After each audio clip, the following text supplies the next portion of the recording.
Hai adik-adik, kembali lagi dengan Kak Rina di online Lesson Awan. Kali ini kita akan belajar kelas 2 dari buku Kurikulum Merdeka Bahasa Indonesia, bab 1 mengenai mengenal perasaan.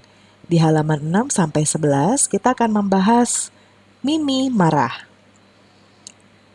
Yuk di-subscribe dulu, klik loncengnya, like dan share juga ya. Gimana kabar adik-adik hari ini? Semoga semuanya dalam keadaan sehat ya. Sebelum kita mulai, Karina mau menginfokan kalau adik-adik tertarik untuk les bahasa Inggris bersama Karina, boleh tanya-tanya dahulu lewat DM IG atau bisa lihat paket yang ada di formulir pendaftarannya, bisa dicek dulu ya. Nanti linknya udah Karina taruh di kolom deskripsi. Yuk kita mulai. Nah, kita akan siap-siap belajar, kita akan membaca Mimi Marah. Amati judul cerita dan gambar di atas. Menurut kalian, mengapa Mimi marah? Simaklah petunjuk guru untuk melakukan percobaan sederhana. Sesudahnya, sampaikan pendapat kalian.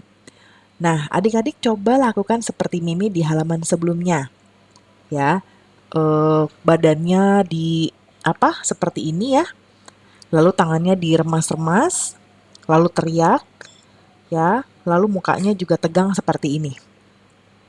Lalu setelah itu coba lemaskan badan adik-adik, tangannya jangan mengepal seperti ini dan mukanya dibikin santai lagi.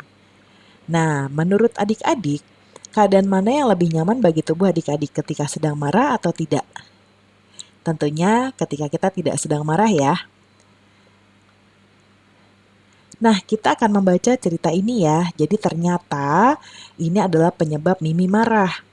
Mimi dan adiknya ingin bermain boneka, namun tidak ada yang mau mengalah. Mereka pun berebut hingga boneka rusak. Nih, mereka berebut ya. Huruf kapital dipakai sebagai huruf pertama pada awal kalimat. Kita lihat di sini N pada kata namun adalah kata pertama dalam kalimat. Ya, jadi N-nya adalah huruf pertama dalam kalimat harus besar. Lalu contoh yang kedua, M pada kata mereka di kalimat kedua, ini adalah huruf besar juga. Ya. Lanjut ceritanya, Mimi kesal sekali. Kesalnya karena bonekanya rusak ya. Dia masuk ke kamarnya, Mimi berteriak lalu menangis. Setelah beberapa saat, Mimi merasa lega. Angin membuatnya merasa sejuk. Dari jendela, Mimi mengintip keluar. Coba lihat, tanda titik dipakai pada akhir kalimat pernyataan ya. Ya, semuanya ada kalimat titik. Kemudian, ternyata adiknya menunggu di luar kamar. Dia sudah memperbaiki boneka yang rusak. Mereka akhirnya saling meminta maaf. Kemudian mereka bersepeda bersama. Nah, adik-adik, dari cerita tadi kita menemukan kosakata baru, yaitu yang pertama mengalah, memperbaiki, dan lega. Kira-kira artinya apa ya? Kalau menurut definisi kata Kamus Besar Bahasa Indonesia atau KBBI, Karina lihat dari KBBI online dengan websitenya ini, mengalah itu artinya tidak mau mempertahankan haknya. Lalu memperbaiki, membetulkan kerusakan, lega, berasa senang, tentram, tidak gelisah, atau khawatir lagi. Nah, sekarang kita berlatih menggunakan kosakata baru.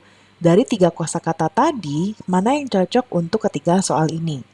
Yang nomor 1, Ibu membantu Vero titik-titik buku yang sobek. Kira-kira apa ya jawabannya? Yaitu memperbaiki. Karena sobek jadi kita membetulkan kerusakannya ya, yaitu memperbaiki. Nomor 2, Ritisa sering titik-titik saat bermain dengan adiknya. Jawabannya mengalah. Yang ketiga, Roni merasa titik-titik karena penilaian harian sudah selesai. Nah, jawabannya adalah lega. Baiklah adik-adik, pembelajaran kita sudah selesai. Semoga pembelajaran kita kali ini bisa bermanfaat. Jangan lupa yang mau les bareng Karina untuk bahasa Inggris bisa tanya-tanya di IG atau cek formulir pendaftarannya, linknya sudah ada di kolom deskripsi ya. Yuk di-subscribe dulu, klik loncengnya, like dan share juga. Terima kasih sudah menonton sampai akhir. Mohon dimaafkan apabila ada kesalahan dalam perkataan maupun dalam materi yang diberikan. Sampai jumpa di pembelajaran berikutnya.